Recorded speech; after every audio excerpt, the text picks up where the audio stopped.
and welcome to episode 22 of Map It Marketing. I'm really excited to have Lizzie Davidson, who I'm going to introduce to you in just a moment, with us today. But before I do, I want to say thank you so much for taking your time to listen to this podcast. Your ear time is important time, and I know you've got lots of choices, so thank you for choosing to listen to me and Lizzie today.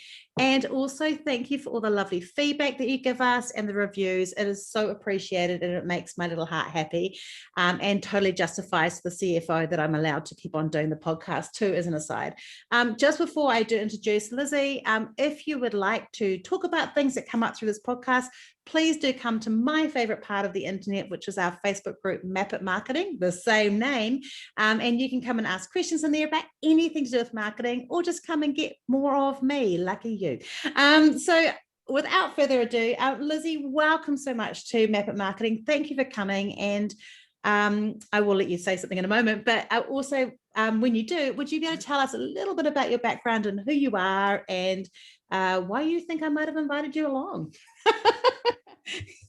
Rachel, thank you so much for the lovely intro. It's so nice to be on this with you. I feel like I know you, even though we've never actually had a conversation before, because, you know, through the wonders of social media. So it's funny, actually, isn't it? Because I've never heard your voice. I'd realized I'd never heard your voice today, but I feel like I've had an internal Lizzie voice in my head for weeks as we've been talking on the interwebs.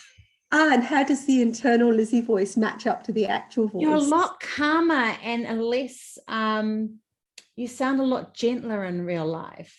Oh, that's not like you were nasty. That sounded terrible, but more just, I feel like because you have such a confident, strong voice when you do your posts, I kind of had them in this quite like, and here we're doing this. It's like quite a teaching kind of voice, and you're so relaxed in person. It's like a weird, I feel now I'm going to have to change the voice when I read your post. I might have to go back and read a couple of posts in this voice. Oh, I love that. Thank you. What a cool thing to say. So I, as well as being a, part-time school teacher in Rachel's head. Yes.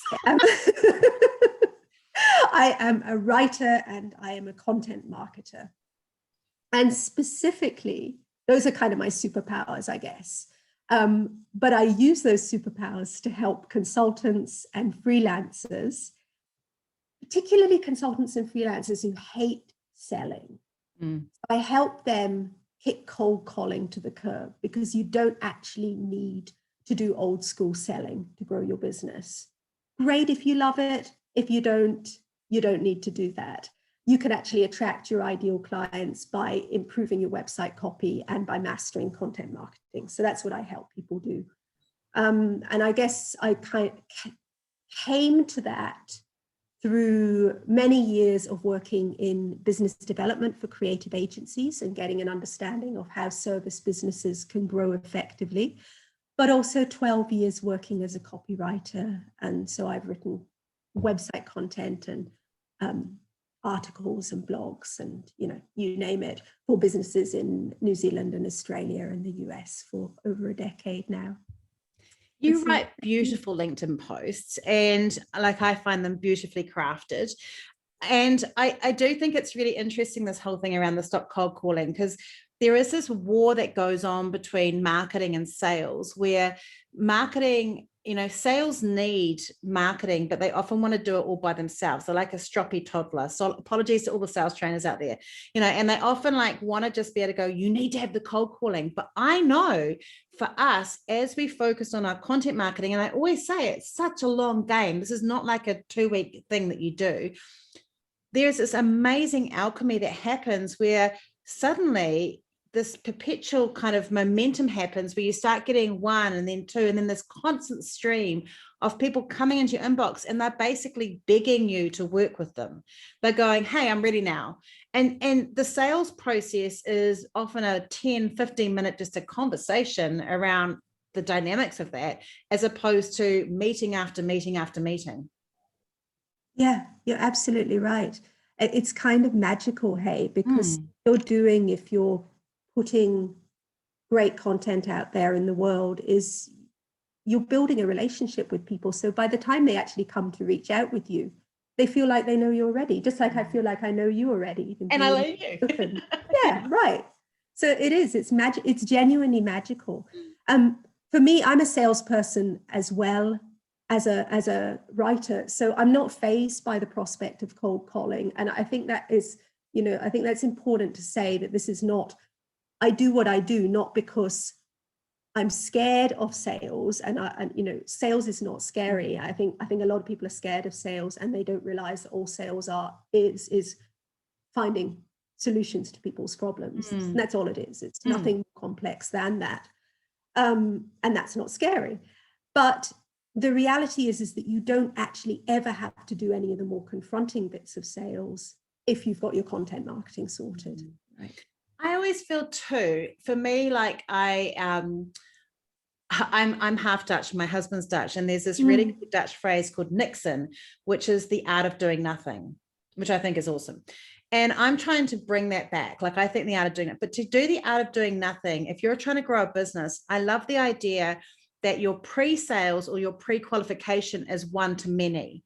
Like in selling, it is by nature a one-to-one situation in general, but with marketing, it's one to many. So if you see marketing as your stepping stones or trust building blocks towards selling, you're doing one to many. And then from that, it's easier to get that sales process.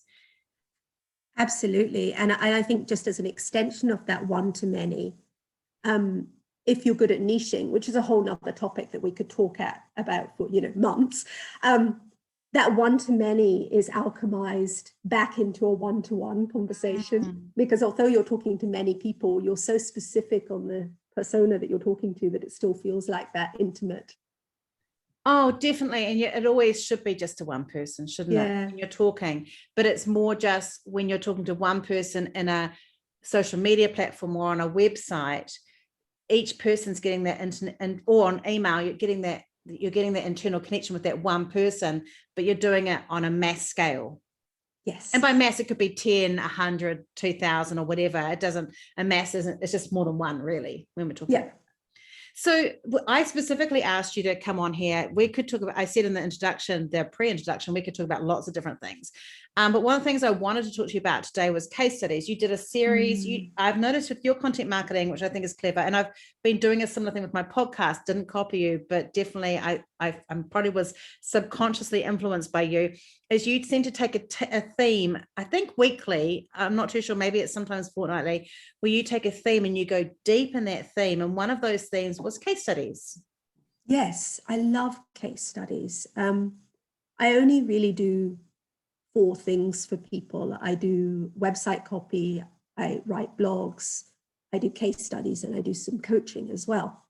And I'm really think that focus is really important. You get better and better at the things you do if you focus and just do a few things. But case studies, I think, are probably one of my favorite things of all to do, because the thing I love doing more than anything else is talking to amazing people and extracting learnings from them. And so case studies is a wonderful process for that. And a case study is, well, it's essentially just a story of a project, right? But it's not just any old project. You don't necessarily want to create a case study for every single project that you do as a service provider. You want to cherry pick those really interesting projects that contain learnings that are relevant to your clients. And also, ideally, I guess you want to cherry pick projects that show off your abilities to solve problems and deliver results for your clients to their best advantage. So, yeah. Because one of the things I said in the initial, and it's always unfair because you don't hear the intro until the podcast goes live. So this is really mean. I'm referring back to it. But one of the things I said in here was that there was definitely a time in Identify's history where if I had to go to a client to ask for one, we wouldn't have been able to get one because we were doing a shit job. We were doing a mediocre job in what we were doing. This is quite a long time ago. But I think one of the things I realized was case studies it's impossible to have a case study unless you've done a great job and you've got a great relationship with that client. And that's the crux and the power of a case study, isn't it? Absolutely. You're absolutely right. There's a lot of really, really bad case studies out there. And the reason they are really, really bad is because they are monologues. They are businesses telling stories of their projects all by themselves without the input of their clients. And you shouldn't do that because, well, that's not a case study. I mean, it's fine to tell the story of a project as part of a blog post and the things you've learned from it. Sure, knock yourself out. But that is not a case study. A case study is a duet. It's you, your insights, your take on the project, and your client and their insights and their take on the project. And those two things together become something greater. You know, I like to think of a case study as a Devonshire tea is I think the best analogy that I've come up with. I'm up with that. That sounds great. Tasty, right? So if you've got a dry scone, it's not that appealing, right? And a dry scone is just like a business telling the story of a project all by themselves. But if you bring in the client's insights, you're putting some jam on your scone and it becomes stickier and more appealing immediately. And then you want to whack some cream on top of your scone because, you know, who wouldn't, right? Yeah, exactly. And the cream is stats that prove results or glowing testimonials from your client, ideally both, you know. And so there you've got that sort of trifecta. Because I feel like with case studies, it's one of the things that we always recommend, like in our Map It events. It's one of the things we say is that and testimonials are the best trust builders. And with service-based businesses, like especially the ones you work with, case studies are really important because it's not just that flash in the pan, I went to this great event. It is, hey, I had this long history with this person and this is what happened and the growth of it. And so there is that power in it. And I do think one of the things that I remember you and I had a slight, I said one of the things I said is that I quite enjoy our professional disagreements because sometimes you'll say something like, oh, I don't know if I agree with that. And one of the things was I 100% believe that maybe I'm going to fudge myself, but I think all businesses should look at outsourcing, getting their case studies written, because I know I can write, like I've been paid to write case studies and because I used to journalism. So I know how to do that. And I used to love doing them. I used to get paid to do them by clients. But when it came to our ones, there was no way I was going to do my own case studies, because as soon as the client starts saying nice things about me, I get all embarrassed. I don't pull out the things and I'm trying to tell them often what it is that I did. And you said, oh no, I think sometimes you can, the business can do the case study. It doesn't have to be external. But do you think there is an advantage in having an external help? Definitely. So you can do case studies yourself because it is,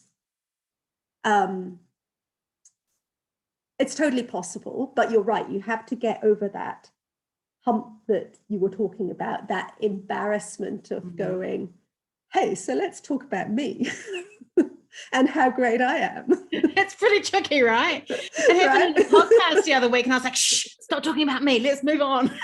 Right. It's genuinely incredibly awkward.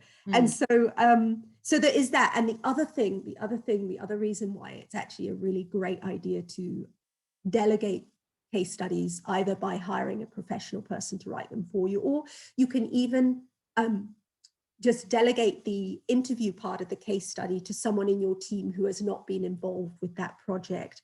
And there's two reasons why that's really important. I guess the first is that a case study interview with a client is also an opportunity for a client to vent.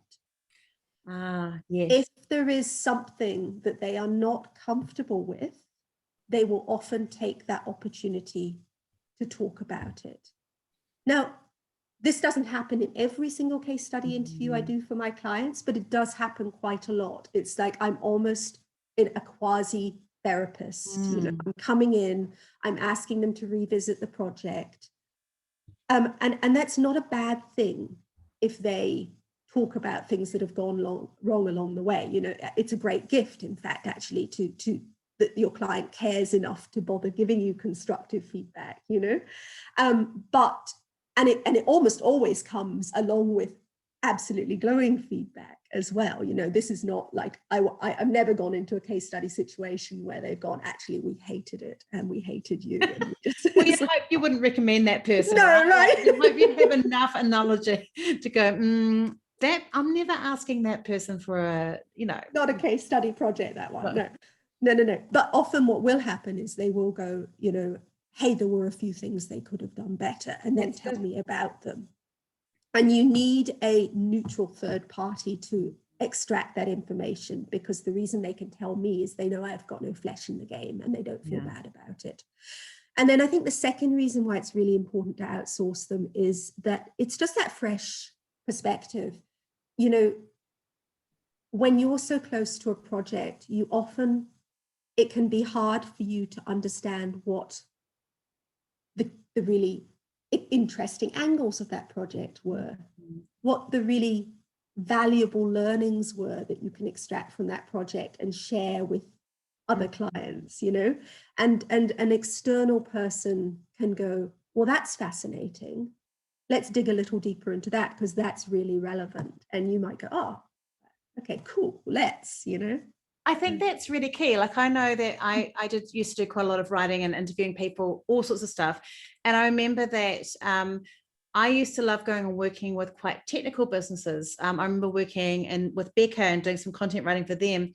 And I was doing this thing with this guy, and he was in charge of the traffic light controlling. And someone said, look, it'll be really boring. But of course, he's fascinated by it. So I catch his excitement. And so I'm asking questions, but I'm asking it from a non-professional in that business, and I can pull it out. And that's what a case study person does, isn't it? Like, a writer will ask questions that spark their curiosity, and those are exactly the questions that a prospective client is looking to answer, because when we're in the business, we know what we want people to hear, but we don't know what people actually want to hear often, and those are two very different things. Yes, absolutely. And often, well, always part of the case study process is I will have a conversation with my client about what they're trying to achieve with this case study. And I mean, of course, it's always, you know, primarily is to establish trust and credibility. But more than that, it's like, where are we hoping to add value through sharing this case study? Where are the valuable lessons here? What is it in this that is really relevant to your other clients? Because that's your angle, that's your juicy hook. That's what we're focusing on, you know? So we'll have that conversation up front. Then I'll go interview their client, and that often can can flip things sometimes. And come back and go, actually, you know how we talked about that was the angle? It's not. This is the angle. But quite often people are well aligned. Or similar. I think one of the things I found when we got our case studies done was the person that did them for us, Ruth, who, you know, is one of those other people I recommend to do case studies with. She said to me, oh, what's great is I've interviewed like 5 people, and they've all said that these are your values, and they were the same values throughout, which was great, because that was the reason we had crappy business, you know, 4 years ago, or 5 years ago, because we didn't have those values embedded. So it was like a real show to us that those values actually were consistent throughout those clients. That's wonderful. You've just reminded me I need to do that for one of my clients, actually, because that same thing happened. I did 5 interviews and people kept saying the same things about him, and I just he was out for him. Yeah, I think that's one of the things I've enjoyed by doing them for other people too, is sometimes you'll just see these common threads and you go, this is actually what you can say your business does, because these people are saying the same thing over and over again. So you mentioned before that it needs to have the customer voice in, and it needs to have a bit of your voice in, and then you need to have those kind of results as well, or maybe some quotes. What with those results, are they numerical results? Is that what you want to see, is some really quick things there, or what do you want? Ideally, yes, because different people want different sorts of information. So when you're creating rich and powerful content, you want to make sure that it includes storytelling, that it includes statistical proof, that it includes visual inspiration, and ideally some form of infographic as well, because infographics bridge the gap between visual inspiration and more sort of logical, rational, because people are, I mean, gross simplification, right? But you've got people who are highly intuitive and story driven in the way they absorb information. You have people who are highly visual in the way they absorb information. You have people that are highly analytical in the way you absorb information. And it's entirely probable that your client base includes people, all those people. So when you create a piece of content, you want it to have something for everybody. So that's an ideal case study would have some success stats in it. Success stats are not always easy. So don't feel like you can't do a project if you don't have some success stats. Glowing testimonials are also fantastic, you know. We actually had someone that we approached that we had a huge success win with last year, and we ended up not going forward with it because there were heaps of glowing praise, but there was nothing specific. Like, I knew what the result was, but they didn't know the result. And our concern was, like, the first month, I think we added like an extra 52K of sales to their turnover, and it was like pretty much standard after that. And they grew from 500,000 to 1.5 million in a year. Like, we saw that. Wonderful. They didn't have a finger on that. Like, we knew it and we could see it, but when they were asked, they were like, "Oh, I don't know what those are." And our concern was, if we publish that case study, even giving it with, because we can see those results, and someone asks them, "Hey, how was it?" and they were like, "I don't know what those results were," because they don't have a finger on it, we would felt uncomfortable that would present an inaccurate view. So I do think that it's really important that the customer actually knows what that result is as well. Agreed. You can actually ask when you're interviewing customers if there are results like that you want to direct line between your work and those results. You can ask leading questions. I don't normally recommend leading questions because they don't get the best, you know, content back in return. But you could have asked, "So, Bob, you know, since you've been working with us, in month 1, your revenue went up by this, and now you've increased X% to 1.5 million.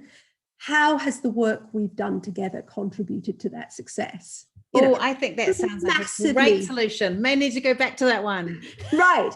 Massively leading question. Yes. But you're right, because the work that you have done has contributed. You know, you obviously want to ask those questions authentically. You don't want to, you know, try and draw false. No. But of course, in that situation, your work had a huge influence. Yeah. No, that's helpful. So tell me some things that, like, we in episode 20, which is a couple of weeks before this one, we did some work with Joel Woolley. He does brand story guidelines around websites and how to use the brand story guide. And case studies is a really important part of social proof for that. So obviously, I understand the importance of them. Where should they fit on a website, and where else should you use case studies? Like, in what format? Is it just on the web, or what? How else can you use those case studies in your marketing? Yeah, great questions, Rachel. So your first question, where should they fit on the website? I mean, every website should have a portfolio section. If you're producing, and this doesn't matter whether you're producing creative work, because portfolios are, typically used for designers or copywriters like me, or videographers. But if you're an accountant, you want a portfolio section. It's just that your portfolio section will include stories of great stuff you've done for your clients, case studies, essentially. So it's usually called portfolio or work or case studies. There'll be a section on your site that where that content lives. Case studies are an interesting thing because, I'm going to talk about customer journeys really quickly, which is a huge rabbit hole that we could disappear down. Totally good, but that's good. Not emerge for years. Yeah. But just really quickly, and for anyone who's listening is not familiar with the concept of a customer journey, all a customer journey is that concept that a potential client moves through various stages of awareness of you as a solution to their problems until they're ready to buy. I pulled out this morning my favorite model. There's a business coach called Jane Anderson, and I'm just reading this off the screen actually. And her 4 stages of awareness, she really simplifies it beautifully. She goes, I don't know what I want, and I don't know you. Oh, I like that. It's great, isn't it? And then the next stage is, I don't know what I want. But actually, hers are not stages so much. Sorry, I'm just contradicting myself. They're sort of states of awareness. I don't know what I want, but I know you. So you've already got a relationship, but they don't really understand that you have something they have that they need. I know what I want, but I don't know who can help me out. And then the ideal situation is, I know what I want and I know you can deliver the goods. And so that's the kind of optimal state of awareness. And but there's kind of beyond that, there's also, I know what I want, I know you can deliver the goods, and I like you, and I trust you. And so I'm going to ask you to help me out. And so that last step, that I like you, I trust you, that's kind of where case studies are really valuable. They can make that final push in that process. They can close the deal. They provide enough trust and enough relevant insights that you've solved similar problems for people like your potential client, that they're like, okay, this is the woman for me. I'm going to give her a call, you know? So I call it a third-party referral. It's kind of like someone else. Yeah. It's for those people that don't have that direct word of mouth referral and may not have had a direct interaction with you. It's giving them that extra reassurance that you aren't, I don't know, actually somewhere in a, I don't know, in a dingy, I don't want to choose any country in case I come across as racist at a dingy hotel in some weird third world country, you know, pretending you're doing whatever you're doing, you know, like you actually are who you say you are. And we just, yeah. They are incredibly strong social proof. And they also work really well at the top of the funnel, because if you've nailed your niche, there's nothing businesses and people like more than stories of someone solving the sort of problems they're experiencing. They're like, oh, I can learn something from this. I'm going to read this, you know. So they actually also work at that top of the funnel. Now, you asked two other questions at the same time, Rachel. Remind me of. Oh no, did I? Well, I know where no, it sits I said, on where the should they be on the website, but also where else can you use them? Oh, and like in what format? Yes, right. So you can use them everywhere, essentially. You can, yes, absolutely have them on your website. If you don't, please go get some case studies immediately, says the woman who actually hasn't got any case studies on her website. Oh, it's okay. I have the same with frequently asked questions pages. I've been putting them on people's strategy for like 3 years. I only did ours this year. And now, of course, I tell everyone about how important it is, because I don't feel guilty. And I didn't have case studies either. Like, the thing is, I always say is, look, you only need to be less shit than your competitors. And you only need to do the bare minimum of marketing to get the results you have. Now, you're already currently booked out. Like, we're going to talk later about how to work with you, but people have to work in advance with you a lot of the time because you're so awesome, right? So if you added case studies, can the world of Lizzie cope with the influx? Thank you so much. What would you be doing? Off the hook, Rachel. You know, like, this is the time that you do that on a quiet January. Yeah. That is exactly what I will be doing next January, actually. You're right. So you can use them everywhere. You can use them on your website. You can use them on social media. You can use them in e-marketing. You can use them in proposals. They are incredibly powerful if you do RFPs. You know, if you're an agency and you're regularly asked to bid in competitive bids for work, they always require case studies. So I suggest to people that they create kind of 4 variations of a case study. You're going to have your long copy variation, which tells the full story. And then you want a shorter version that you can use in things like RFPs or in e-newsletters or in portfolios. And when I say portfolios, I mean like printed portfolios, if you're still using and sharing one of those, which quite a few. We've got a bit of an instability in our internet. So hopefully Lizzie will be back in a moment. I'm going to have to get her to go back. Sorry, guys. We've had a few issues with our technical issues today. I'm hoping we're going to get back to Lizzie in just a few. Down into... Oh, sorry, Lizzie, we just lost you for a bit. So we had long copy and short copy, and then you're talking about how some people have printed portfolios. Okay. So yeah, you want a shorter version that would sit in, that could work for proposals, for portfolios, or potentially for e-marketing. About 500, 600 words. Okay. They tend to be a little more structured. You might go with the sort of time-honored problem, approach, outcome kind of structure there. Also try and use more creative headlines if you possibly can. And then it's also really, you can create what I call like a case study soap opera, where you chunk up your case study into lots of little installments, and that's brilliant to use on something like LinkedIn. You know, like that gives you a week of content to break up a good case study, and then at the end of the week you can link to the full-length one on your website as a kick-off. That's a magic idea.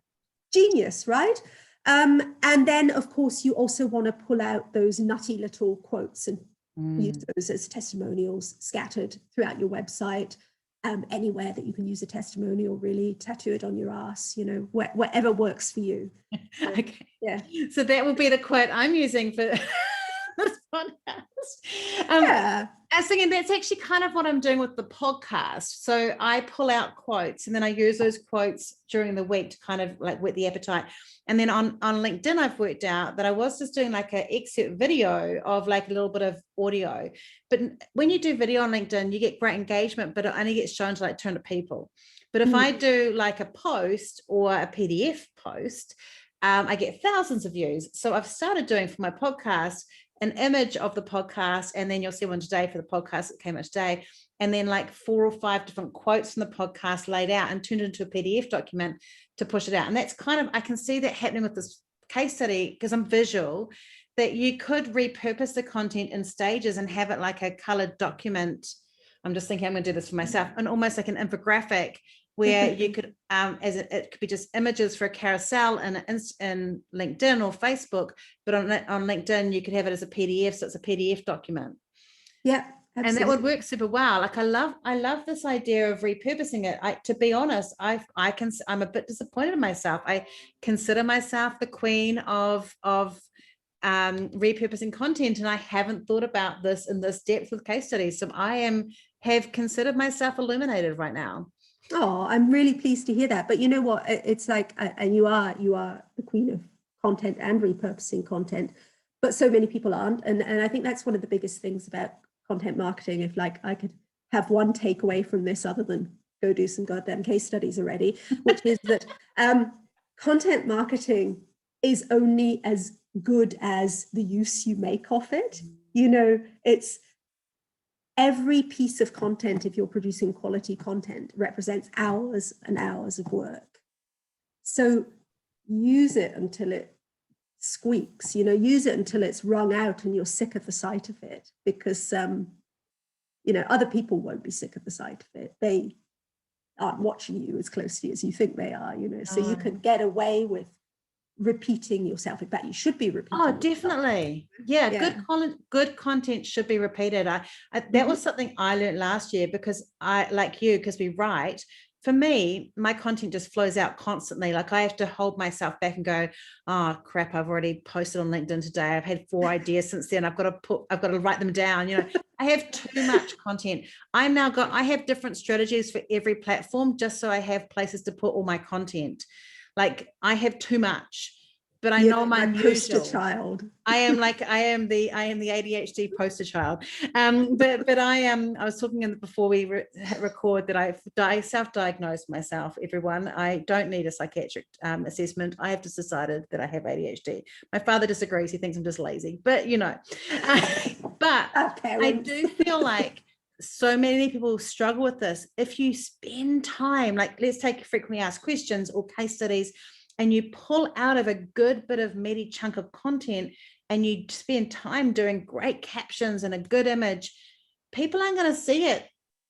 You know, often it's only a small fragment of people see it the first time. And even if they don't, we know people take between 13 to 22 points of contact to kind of connect. So people could potentially see that 6 or 7 times over a couple of years, that same piece, and it's not going to damage your brand. No, on the contrary, it's going to actually enhance your brand, because that's all a brand is the constant repetition of a single core proposition, right? Do you do it with your LinkedIn posts? Because I don't think I've seen a repeat. I do repeat themes. I don't necessarily repeat exact posts. So I'll say the same thing, but just write it again, because you're not a content writer. Yeah, I like writing. Can I ask you a question? I'm going to get you to introduce like how to get in contact with you soon, but on that thing around themes, how far in advance are you planning those themes? Like, is it, like, how have you done that in your head? Yeah. I'd like to say I plan in advance meticulously, Rachel, but I'd be lying. Okay, but cool. I have a strongly defined content strategy. So I know what my themes are. Like I've, got 3 or 4 core themes that I mine repeatedly. And really that's about as planny as it gets. But what I do is I write blog posts and then I repurpose them. My LinkedIn content. I do that a bit too. It's led by the blog post. I will write a big long blog post, which is typically like, I don't know, 2,000, 3,000, sometimes 5,000 words. And then, right, bloody baggy portmanteau things. And I'm incapable of short content. It's like I'm so much respect for pithy content writers, because I just can't do it. I think that's awesome. So can I see if I can work out, now I'm putting myself on the line here because we didn't plan this. Can I see if I can work out what your core themes are? Or if I can guess a couple, at least one. So I believe your core themes are, one of them is that you need to put the customer at the heart in the center of your content. Yes, to a degree, absolutely. Yep. Well, how would you say that? No, I think that's really fascinating. I think for me, it's probably not a core theme, but because value. It's a value. Brilliant. You brilliantly put. Yeah. My core themes are probably more functional than that. Oh, okay. Because that is so fundamental to good marketing and good content. It is a theme that I come back to. Okay, so I'm going to do your values. So I believe that your values are the one that the customer is in the core and center. The second one is that you have to tell interesting stories to capture people's imagination and keep them engaged. Yes. And then the third one, I'm laughing now. I'm joking about this one. The third one is 1,300 characters is just not enough, and you need to have 3,000. No, that's not it. That's not it. But and the third more is more, baby. Yeah, that's right. Yeah. I haven't used it yet. I've got used to living. I actually quite like limitations of word counts because it makes me pull words out. I do get very annoyed when I put something in and I've got to take words out. So I'm like, which paragraph am I going to take out of here? And I get ruthless. So I'm going to say customers in the core and center of it. Storytelling is key around doing that. And the last one I think I'm going to say is use real language, like use everyday language to describe things without getting too technical. That's what I think your values are. Brilliant. I love it. Is it correct? It's pretty bang on, mate. Okay, there we go. So that just shows that consistency of language shows where those values are coming through. And I would choose you because of that. Like if I was looking for a content writer, if that's one of the things I think is so important, like for content writers. And like I see this with, we used to have poor marketing for ourselves often because we'd use that excuse of we're too busy with businesses. But actually when you're in marketing or content or creation or stuff, it is so important to invest time into your own platforms because we see how your values are by the way you're displaying your conversation or the images you use and all those sort of things. It is really important to have that reflection. It's not enough to live on the laurels of the work you do for your clients. It's so important, Rachel. People need to know who you are to want to do business with you. And it's also, it's important to get off the fence and be yourself fully, because your job is not only to attract your tribe, your job is also to scare away the people that can't handle the jandle, It's like not everybody wants to work with sweary Scots women who are opinionated. And I know this is shocking news. It's shocking news to me. But, you know, They have bad taste. They obviously have terrible bad taste, poor darlings, terrible taste. But, you know, it's best that they know that's what they're getting up front, because, you know, that way they can go find themselves someone calmer, safer. I don't know. Yeah, it's interesting this, because I'm a round woman, and I often have women say, oh, you're so brave showing yourself on social media. And it's interesting because I don't see it as a bravery thing. And I think it's slightly rude, because I'm like, why? You think that, you know, like I should be worried about it. But I do know that I definitely decided at some point, I remember deciding, I've worked out that no matter who I am and what I do, 30% of people who come into contact with me will not like me no matter who I am. So I might as well just be myself, so I can get the right people around me.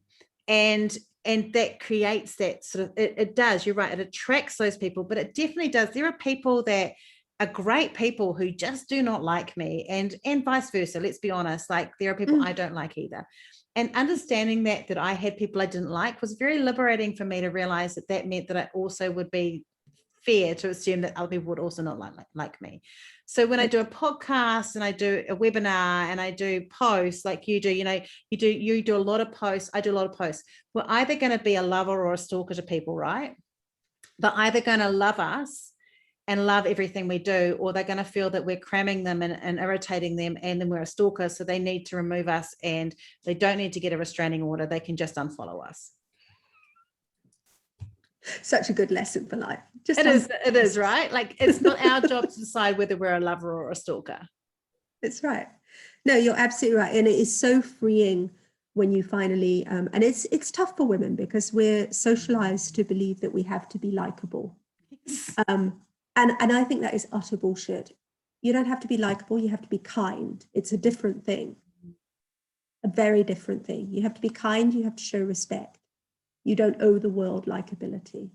It's interesting though, because I do like you. Like, I'd never met you before. So I think people are likable if you get them, right? You just don't have to be likable to everybody.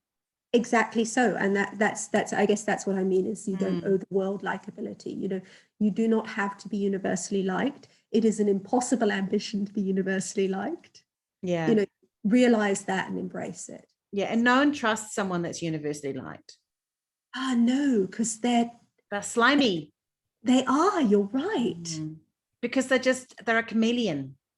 Yeah. I used to be a comedian because I used to just desperately want everyone to like me. And so people would get like whatever Rachel I thought they needed, and realizing I didn't have to do that actually was so liberating. And I found my people by doing that too. Like, I think we waste women, but I do think it's a woman thing mainly. We do spend a lot of time trying to be everything to everybody else to try and keep everyone else happy. But it ends up being a very isolating thing for us because we don't find our people that we naturally connect with. And finding those people are also, it's very good for us, not just for those people who get to meet us, right? I'm so glad that you stepped into your Me too. It's much better. Great. It's much more fun. Plus, like, I'm doing this way back in the past. But like it means I've reconnected with people too that also are like that. I don't know if you saw, I had a LinkedIn post yesterday, which is like, 2 months ago, but I went karaoke singing in the middle of the day with my friend Emma, and we knew each other at school, and we've kind of both come into this recently, and it's like a reconnection. I wouldn't have found that friendship if it hadn't been for the fact that I stepped back into the light of where I was meant to be. And I do think we find it hard. And I think too, for content writers and people that are creating things, we have to chameleon a little bit our writing style sometimes to fit.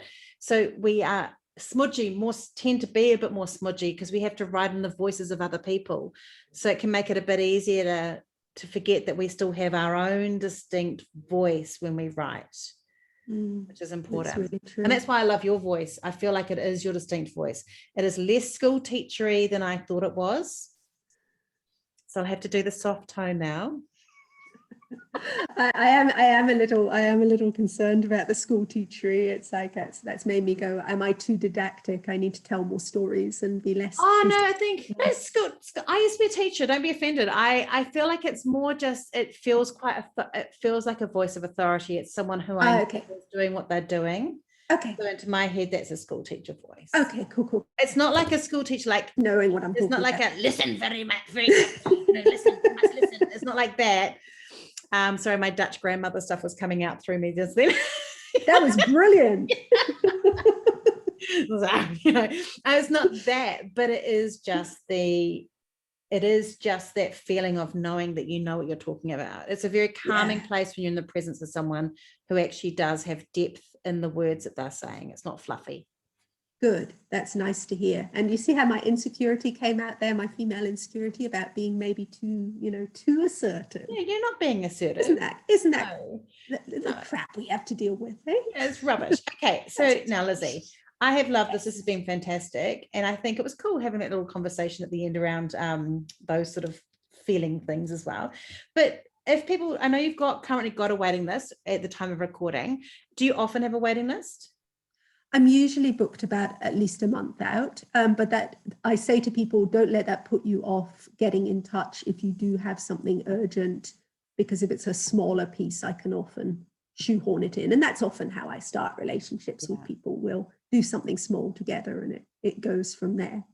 But if you have mainly with professionals, right? You work mainly with coaches or people in that professional services space? Yeah, that's exactly right. So I do a lot of work with creatives, like creative agencies, videographers, photographers. I work with professional services that are, kind of more like your classic professional services like consultancies. Haven't worked with lawyers, actually. Lawyers are an odd professional service thing of their own, very own. Cool. Shall I use that as one of the breakout quotes of this podcast? Yeah, go for it. Now, I don't think lawyers and I would gel, so I'm just pulling them out of my. There's some cool lawyers. I worked with a really amazing lawyer last year. Do not pigeonhole. No, there are some super. There's some awesome, amazing ones. And I love what they do. I think it's just but it's just that connection, right? Okay, and how do people get hold of you? They can hit me up on my website, lizziedavidson.co.nz, or email me hello@lizziedavidson.co.nz. So they'll be in the show notes. Plus, I highly recommend, if you're on LinkedIn, giving Lizzie a follow and listening and reading her posts, which will help you build trust with her because she's amazing. And Lizzie, thank you so much for giving your time today. It's been so lovely. And it's been lovely to see your face as well. So not that everyone on the podcast can, but I got to. So that was awesome. Lovely to spend time with you too, Rachel. Thanks so much. I'll catch you on LinkedIn later. Beautiful. Oh. Have a gorgeous Friday. Thank you. You too. Bye-bye.